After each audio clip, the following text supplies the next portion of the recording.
We are live now. Okay, thank you. Well, good afternoon, everyone, and welcome. We'll get started. I call to order the meeting of the NVTA Finance Committee for March 18th, 2021. First, we have the resolution for the Finance Committee to conduct our meeting electronically. It's in your packet. Do we have a motion to adopt the resolution? So moved. Do we have a second? McKay seconds. Okay, thank you. Is there any discussion? If not, is there anyone opposed to the adoption of the resolution? Okay, hearing none, it passes unanimously. Next, we have approval of the summary minutes of February 18th, 2021. Are there any corrections or edits to the minutes?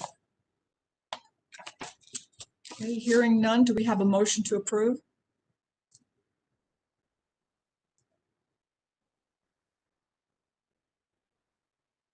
Anybody? Chairman McKay moves approval. Okay. Do we have a second? Okay, thank you. Thank you. Is there any discussion? Hearing none, is there anyone opposed to adoption of the minutes, approval of the minutes, excuse me? Hearing none, it passes unanimously. Thank you.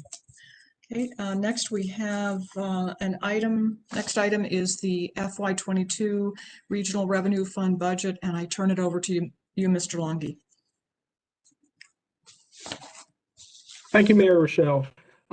This is the narrative that's in the staff report is the same narrative we've been talking about for a couple months now. If the committee is okay, I won't go through the staff report and just briefly summarize the attached budget that's in the table as attachment 1. And of course, take any questions from the committee as it comes up. The first section in the budget in attachment 1 is obviously the revenue section. It reflects the new revenues that were made as restoration, partial restoration through the General Assembly. We are running a positive variance on our revenue now, and that will be made part of the revenue estimates next spring to determine the pay-go for the projects that will be in front of the authority in summer, July of next year. The call for projects is going to go out, I think, June or July this year. So we'll update the revenue estimates, and any positive variance gets applied then. But we are tracking a positive. The expenditure side is relatively simple. We have our debt service, principal and interest payment. We have the modeling license and support that was part of the previously adopted PAYGO program, along with the technical support for transaction. The big number in there, the 33.3 million, is detailed in attachment 2. What that is all projects that were part of the 18 to 23 6-year program had an opportunity to request an appropriation for fiscal 22. We had 2 projects that requested that, totaling 7.6 million. As we've done in the past, we've looked to do forward appropriations where we had the cash flow or projected the cash flow that we could pick up additional projects and move them along faster. So we queried the region as to what projects in the 24-25 fiscal year 2-year update that was recently adopted by the authority, what projects did jurisdictions want to include. We got 4 projects from 3 jurisdictions. The City of Fairfax, and these are bolded lines at the bottom of attachment 2. City of Fairfax, 2 projects in the City of Falls Church, and 1 Prince William County project that total $25.7 million.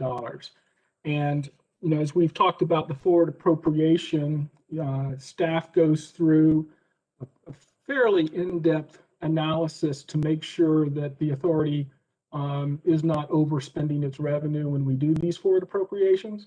I'm pleased to say that we've been able to accommodate this cycle. We had the 4 requests that are in front of you. So part of adopting this budget would also be setting up the appropriations for those in total 6 projects. So they would get their appropriations when the budget is passed by the whole authority. Looking at the section below expenditures where we talk about transfers and carry forward, there is the transfer to the regional operating budget, which is a budget recommendation that you'll be making, looking at later this afternoon as well. That 2.7 million is the cost of operating the authority, projected cost of operating the authority for 22. I'll note that we are earning more on our portfolio than it costs to operate the whole authority. So, you know, the operating budget that we've been able to, I think this is the second year we've been able to use regional revenue funds rather than 30% funds for that. It's our interest earnings on the portfolio is more than covering that. That big negative number that you see there, that 142 million, that's the documentation I've talked about in the past of where we're letting you know that we're all the projects that you've given appropriations to come in and request their money in this fiscal period. That's the money we'd be short technically. But we do have just below that the $120 million working capital reserve. So you can see it's not a big stretch for us to do these forward appropriations. I'll also note that the forward appropriations, especially in the case of the 4 from 24 and 25, we're able to start those projects several years ahead of time and get those transportation facilities, those transportation benefits online that much sooner. The forward appropriation concept also, when we did our last analysis with it with PFM, looked to save the authority instead of issuing debt to advance those projects by using the strength of our own balance sheet. That saved the authority about $194 million over 20 years. So we're in the, I think, you know, when you look at our balance sheet and you look at the actual project approvals that the authority has taken, we're actually using our balance sheet very well to maintain our fiscal strength and at the same time move projects along as fast as right now, as fast as they're asking for the money, which is a good position to be in. The last section there notes the 120 million working capital reserve, and then we have a debt service reserve of 5.5 million that was funded when we did our initial debt issuance. With that, these are the same numbers we've looked at a couple cycles. It's the same discussion. You know, we've had nothing's changed. You know, in over the course of our discussion since November. If there's any questions on the regional revenue fund budget, we are asking for the committee to make a recommendation to the authority for the authority to look at adopting all 3 of these budgets at their April meeting. I'd be happy to take any questions. Any questions for Mr. Longi? By anyone?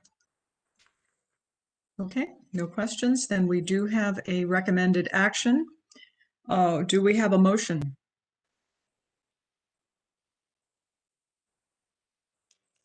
Would someone like to move the suggested motion? I'd be happy to do that, Madam Chair. I move that this committee recommend to the authority adoption of the proposed fiscal 22 regional revenue fund budget. Do we have a second? Do we have a second, Chair McKay? Chair McKay seconds. Okay, thank you. Is there any discussion? If not, is there anyone opposed to the adoption of this motion? Okay, hearing none, it passes unanimously. Thank you. And next, number 5 addresses FY22 30% local distribution fund budget. Mr. Longi is still up. Thank you, Mayor. We'll go to the table that's in the staff report. Again, as I've noted before, this budget is so compact, it doesn't even get an attachment. The table actually goes in the staff report. You'll see it starts off with a 0 carry forward because the intent is to give the jurisdictions all of their 30% money before the start of the fiscal cycle. It also ends with a 0 balance because, again, all that money goes to your jurisdictions during the fiscal year. We do have wording embedded under the assumption section, items B and C, as I noted with the positive variance when we were talking about the regional revenue fund budget, we are running a positive variance on our revenue. What the language in B and C does is it allows us to just continue to distribute that money because we know where it's going. It's only going to go to your jurisdictions. We'll continue to distribute that money without having to come back and go through the process of budget adoptions or budget changes. With that, it's pretty straightforward. I'd be happy to answer any questions. And any questions for Mr. Longy? Okay. Don't hear any. Do we also have a suggested motion for this? Would someone like to move that? I'd be happy to do it, Madam Chair. I move that we recommend to the authority adoption of the proposed fiscal 22 local distribution fund budget. Okay, thank you. Do we have a? Thank you. Is there anyone opposed to approval of the motion? Okay, hearing none, it passes unanimously. Thank you. Next item is FY22 operating budget. Mr. Longy is still up. If it is okay with the committee, I'll take the same approach as I did earlier. Just a kind of a short recap on the operating budget. These numbers have not changed from our prior presentation. We did add an attachment with the intent of further explaining the $130,000 one-time cost for what we're calling PIMS Phase 4. Really, PIMS is the Nova Gateway with that dashboard that was demonstrated at an authority meeting, I think 2 months ago or longer. What Phase 4 does is give us the things that were recommended at that unveiling of the dashboard, more map layers, more information to the public in one source. It also updates the NVTA project status without having to go to the executive director's report. And it notes the funding sources. The authority members made a very good point. Actually, I think it might have been Delegate Watts in saying that, you know, almost all these projects have multiple funding sources. It would be good to see that. So Nova Gateway is like the forward-facing presence of PIMS. The actual, to get that, the features I just talked about, we also have to improve the PIMS backbone or the PIMS system itself. This will allow us, actually, we originally conceived of PIMS as a way to present projects somewhat briefly. There was a demand for more detail. Phase 4 accommodates that. It also was originally designed as a way for jurisdictions to make applications with a lot of time saving on both of the authority staff as well as the jurisdiction staff. And it's been really well received by the jurisdictions because it's a much more efficient way of putting in project applications than the manual process we had before. What this also does now is seeks to allow jurisdictions to submit project reimbursements through this process. And we're looking likewise for the same tremendous amount of efficiency to be gained by the jurisdictions and agencies. There will be some benefit efficiency on the authority side, but quite frankly, it doesn't really change the amount of review that NVTA staff have to do before a reimbursement goes back out. The biggest efficiency is going to be on the jurisdiction side, that they don't have to create a bunch of physical paper, walk things around for physical signatures. So inherent to adding that to PIMS and the Nova Gateway, which then would allow that information to be public facing as well once the reimbursements are processed. We need to upgrade user classifications, roles and stuff within the system. We need to make sure that we have audit compliance, and PIMS takes on a slightly different character of having some financial attributes within it that obviously need to be reconciled. Our main financial system is and will remain our general ledger system as it is in each jurisdiction. Total cost with Phase 4 of PIMS will end up being around $375,000. And Chair McKay asked if we thought this was going to be it. I do hope this is it. I hope we've gotten everything in the scope. I think we're putting forward a dashboard and back end processor that'll provide a lot of benefit to the jurisdictions for a total cost of $375. I think is actually pretty efficient. With that, I'll be happy to go into any of the detailed budget lines on the operating budget or answer any other questions that the committee has. Thank you. Any questions for Mr. Longi? Madam Chair, not really a question, but a comment. I appreciate Mr. Longi's mention of future PIMS expenses. Obviously, I'm certainly fine and will be supportive of the budget, but the PIMS piece does concern me a little bit just because it's not really that old an application. And I certainly support the enhancements that we'll be getting, especially to the dashboard component that comes with this upgrade. But I do just want to reiterate that I hope, and I don't think it's the intention, but I would hope that this doesn't become kind of an annual large DIT expense moving forward. I think all of us have had experience with DIT applications, and obviously, I'm sure Mr. Longi has done great work to try as best as we can to ensure that from happening. But these DIT applications can become very expensive, and you get locked into one program, you get so deep in it that you really can't pivot. And so I just appreciate his acknowledgement of that. I will support it, and I hope that his prediction comes true in the future, that we're not looking at any large investments in this program, at least in the next couple of years. Thank you. Thank you, Chair McKay. Are there any other questions from anyone?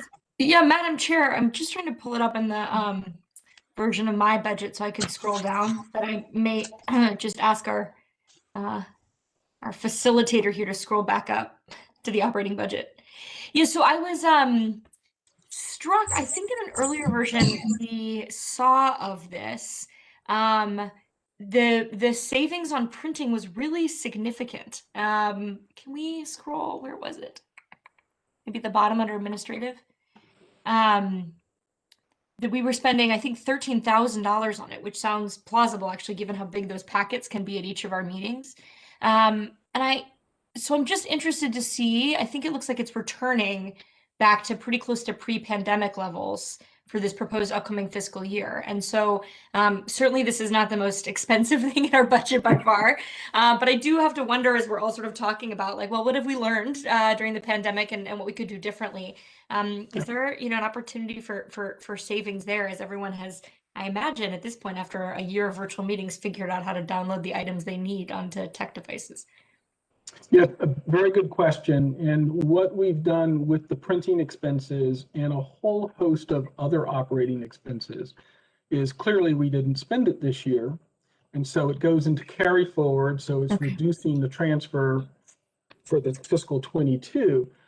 By and large, we did reduce some of those expenses, but not by the amount that fiscal 21 would indicate, because we're looking to see, once we start coming back in, we would be so supportive of not printing packages anymore.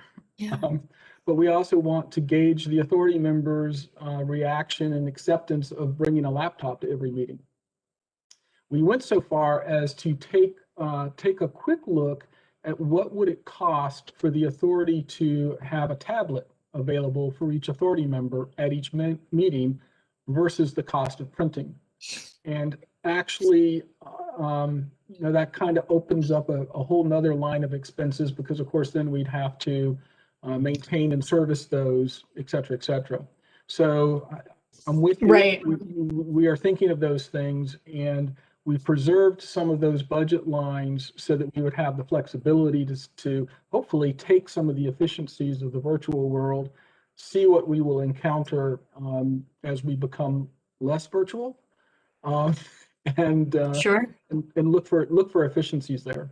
Okay, great. Well, I think it'll be, let's just not lose that, I suppose. I think most of us have devices furnished by our localities at this point. So let's not lose the opportunity on ways big and small to, redirect some of our programming to either savings or even more transportation projects. If the printing and copying is one thing, there's also a huge amount of staff time that it takes to move all that paper and consolidate it and get it into the meeting room. And I shudder to think of the trees. So that's all right. That's probably plenty of conversation about something that is by far not the biggest line item, but it was one that caught my attention.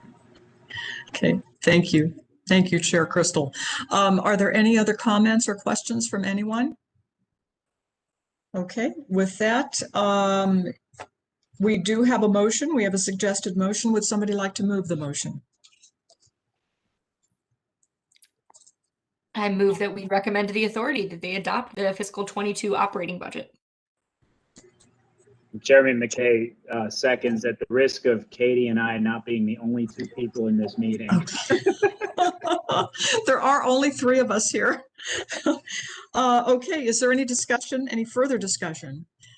Hearing none, is there anyone opposed to approval of the motion? Seeing none, it passes unanimously. Thank you. For the next 3, Mr. Longi, would you like to proceed through the next 3 items as a group, pausing appropriately as you see fit for questions? Certainly. On the investment report, Deb, if you could just go to page 2, the top of page 2. Quite briefly, if you see the bar chart about in the middle of the page, you see our short-term position, the blue bar, has shrunk, as represented by the gold bar. So what that shows is we are moving some of our investments out into a longer maturity horizon to try to keep yields. We do think that we're very safe in doing that. This is a pretty common type of position to take. Deb, if you can scroll to the next table. Our performance at less than 0.5%, I really hate to say that's pretty good. It's pretty good compared to our benchmarks, but that just shows you really more how bad the market is for fixed income investments at this time. But the portfolio is still holding its value. Deb, if we can go to the next chart, yes. You can see actually the portfolio is ultimately going to match the market. There's no way we can avoid that. Your staff can just try to prevent that or forestall it as long as possible. And we've actually, I think, been pretty successful with that. We do have Josephine Joe Gilbert is actively helping us with the portfolio now on a consulting basis. She has brought some very good ideas, and plus just she's got time. We're to dedicate to it. We actually are looking at the major banks in the next couple of weeks are going to be reducing their loan loss reserves. And for banks, that a loan loss reserve is effectively an expenditure. When they reduce those, it becomes pure profit because they had to, it's one of those expenditures that the money, unlike your electric bill, the money doesn't go out your door. You still have the cash, but it's sitting as a reserve. When they reduce those reserves, because the pandemic has not hit their loans as badly as they feared, not even remotely as badly as they feared, which is a good thing for the overall economy, that money instantly becomes profit and they can then go and invest it. So we are going to be in a market that for 6 weeks is going to get flooded with about $236 billion in sudden income liquidity. What we're seeing with the 10-year bonds, which we don't participate, our maximum maturity is 5 years. We're seeing some of the large investment houses like PIMCO and BlackRock taking positions on the 10-year bonds. And to do that, fortunately for us, they're selling their shorter investments. So we're finding a market that will probably last for about 4 to 6 weeks, where those short-term instruments are coming on the market. We are going to try to get a good presence of those in the 2-year range to try and keep the portfolio up.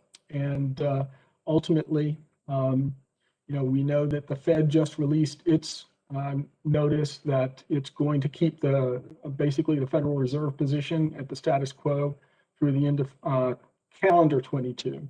So I don't think we're going to be seeing a major market change, and this is just really the world we operate in. But again, I think we've got the portfolio in a good position. It's performing well to its benchmarks, and there's not much more we can do than that without taking on a level of risk that would be unacceptable for all of us. With that, I'll wrap up the investment side. Okay. On the monthly revenue, we are positive to our estimates. All of that positivity is going to come back to this committee in the spring of next year as we work to determine revenue estimates, or as the staff presents revenue estimates and pay-go recommendations. So we're not going out to the jurisdictions and redoing our revenue estimates at this time, because the use of that money comes when the authority adopts its next transportation funding program. And we'd just be asking your staff to do work this spring that we would then in turn ask them to redo again next spring. So we're trying to be respectful of their time. I'll move on to the operating budget and just summarize the operating budget is we are continuing not to spend as much as the budget had in it. We are seeing the impacts of the COVID on some expense reductions. The positive variance on the expenditure side is largely at this point driven by the fact that we don't pay the bill for the phase 3 PIMS upgrades until we've tested and accepted the product. So that's triggering an even larger percent positive variance, but that PIMS money is obviously going to get spent at some point. With that, I'd be happy to answer any questions. Questions for Mr. Longi? Comments? Suggestions? Okay, hearing none. There is no action required on this, so thank you very much, Mr. Longi. We also want to thank all the staff for the work that they do for the NVTA. We really, really appreciate it. And I want to thank the non-voting members, non-voting folks who attended this meeting. We really appreciate the support of your attendance. Is there any other business to come before the committee? Okay. I'll just say, Madam Chair, I think we should try to designate some of our non-voting members in attendance as members, just so Jeff and I can get a break on making the motions. There you go. There you go. Other business, Delegate Watts reports that for the last 25 minutes, I've been trying to find a link because the link I had was not correct. I do apologize. I promise that my attendance will be better in the future. Somehow technology will not defeat me. Oh, well, we are so sorry. Thank you so much for letting us know. And we're so sorry about that you got the link was messed up. Sorry about that. Is there any other comments, questions, or suggestions? Okay, then we are adjourned. Thank you, everyone. Thank you. Thank you.